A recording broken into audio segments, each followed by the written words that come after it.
Power refers to a capacity that A has to influence the behavior of B, so B acts in accordance with A's wishes.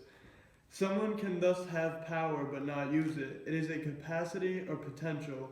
Probably the most important aspect of power is that it is a function of dependence. Power and leadership are very different. Some of the differences is that power does not require goal compatibility, merely dependence. Leadership, on the other hand, requires some congruence between the goals of the leader and those being led. A second difference relates to the direction of influence. Leadership research focuses on the downward influence of the followers, while power research takes all factors into consideration. Finally, leadership research often emphasizes style. It seeks answers to questions such as, how supportive should a leader be? How much decision-making should be shared with followers? In contrast, the research on power focuses on tactics for gaining compliance.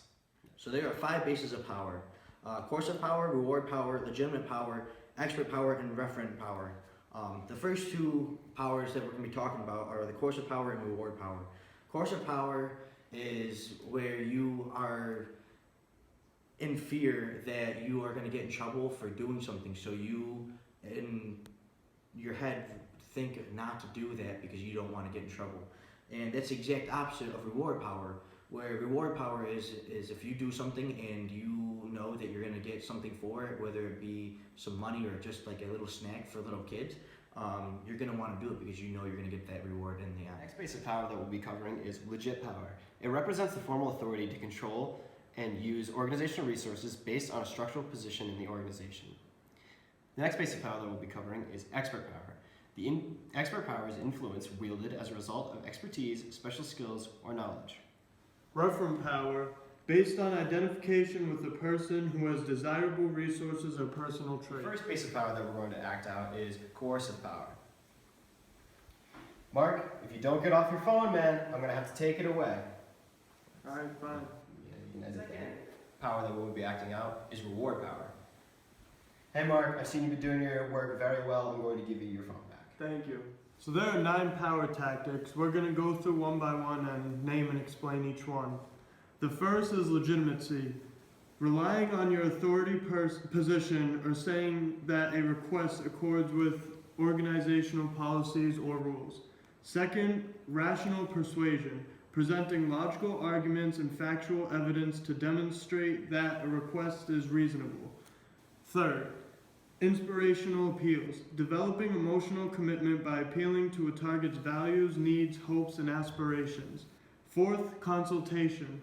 Increasing support by involving the target in deciding how you will accomplish your plan. Fifth, exchange. Rewarding the target with benefits or favors in exchange for following a request. The sixth power tactic is personal appeals.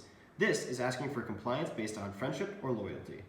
The seventh is interrogation, using flattery, praise, or friendly behavior prior to making a request.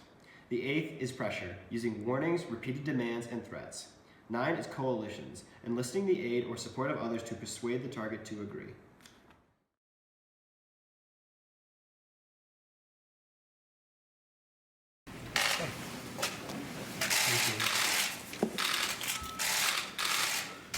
This is with regard to the construction of the Keystone Pipeline, something that's been in dispute, and it's subject to a renegotiation of terms by us. We're going to renegotiate some of the terms, and if they'd like, we'll see if we can get that pipeline built. You've talked about the Muslim world being at war with the West. What is the Trump plan long-term to try to make the relationship between the Muslim world and the Western world better? The first thing you have to do is get them to respect the West and respect us. And if they're not going to respect us, it's never going to work. So one. I didn't think I'd say this, but I'm going to say it. And I hate to say it.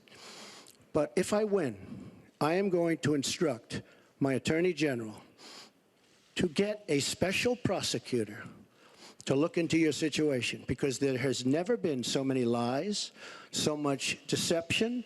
There has never been anything like it. And we're going to have a special prosecutor.